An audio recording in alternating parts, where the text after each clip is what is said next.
Kerala state legal service അതോറിറ്റിയിലെ office assistant, office attendant തസ്തികകളിലേക്കുള്ള ഒഴിവുകളിലേക്ക് കോൺട്രാക്ട് അടിസ്ഥാനത്തിൽ നിയമനം നൽകാൻ നോട്ടിഫിക്കേഷൻ പുറപ്പെടുവിച്ചിട്ടുണ്ട്. ഒരു വർഷത്തേക്ക് കോൺട്രാക്ട് അടിസ്ഥാനത്തിലായിരിക്കും നിയമനം. വേണ്ട യോഗ്യത പറഞ്ഞിട്ടുള്ള ഓഫീസ് അസിസ്റ്റന്റ് അല്ലെങ്കിൽ ക്ലർക്ക് പോസ്റ്റിലേക്ക് ഗ്രാജുവേഷനാണ്, ടൈപ്പിംഗ് സ്പീഡ് ഉണ്ടായിരിക്കണം.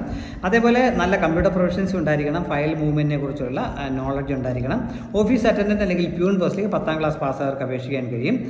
ഇതിലേക്ക് വേക്കൻസികളുടെ എണ്ണം പറയുകയാണെങ്കിൽ കൊല്ലത്ത് 2 വേക്കൻസി ഓഫീസ് അസിസ്റ്റന്റിന് ഉണ്ട്. പത്തനംതിട്ട ഓഫീസ് അറ്റൻഡൻ്റ് ഒരു വേക്കൻസി ഉള്ളത്. തൃശ്ശൂർ 2 ഓരോ വേക്കൻസികളുണ്ട്. അതുപോലെ മഞ്ചേരിയിൽ ഓഫീസ് അറ്റൻഡൻ്റ് ഒരു വേക്കൻസിയാണുള്ളത്. വയനാട്ടിലും കോഴിക്കോടും ഓഫീസ് അസിസ്റ്റൻ്റ് ഓരോ വേക്കൻസി ഉണ്ട്. അങ്ങനെ ആകെ 5 office assistant വേക്കൻസികളും 3 office attendant വേക്കൻസികളാണുള്ളത്.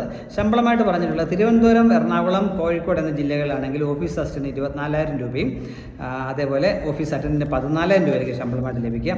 B class സിറ്റികളായ Thrissur, കൊല്ലം, കണ്ണൂർ എന്നിവിടങ്ങളിലാണെങ്കിൽ 19,000 രൂപ ഓഫീസ് അസിസ്റ്റൻറ്റിനും അതേപോലെ ഓഫീസ് അറ്റൻഡൻറ്റിന് 12,000 രൂപയായിരിക്കും ശമ്പളം ലഭിക്കുക. മറ്റ് ജില്ലകളിലൊക്കെ 15,000 രൂപ ഓഫീസ് അസിസ്റ്റൻറ്റിനും ഓഫീസ് അറ്റൻഡൻറ്റിന് 12,000 രൂപയായിരിക്കും ലഭിക്കുക. അപേക്ഷിക്കാനായിട്ട് നമ്മൾ www.kelsa.keralacourts.in എന്ന സൈറ്റിൽ നമുക്ക് നോട്ടിഫിക്കേഷനോടൊപ്പം അപേക്ഷയുണ്ട്. അത് ഡൗൺലോഡ് എടുക്കുക. സെൽഫ് അറ്റസ്റ്റ് ചെയ്ത് കോപ്പീസ് നമ്മുടെ സ്പീഡ് പോസ്റ്റ് വേണം അയച്ചു കൊടുക്കാനായിട്ടുള്ളത്. സെക്രട്ടറി, ഡിസ്ട്രിക്ട് ലീഗൽ സർവീസ് അതോറിറ്റിയുടെ പേര് വേണം നമ്മൾ സ്പീഡ് പോസ്റ്റ് അയച്ചു കൊടുക്കാനായിട്ടുള്ളത്. അല്ലെങ്കിൽ നേരിട്ട് വേണമെങ്കിലും സമർപ്പിക്കാൻ താല്പര്യമുള്ള മാർച്ച് 19 മുമ്പ് അപേക്ഷിക്കുക. Thank you.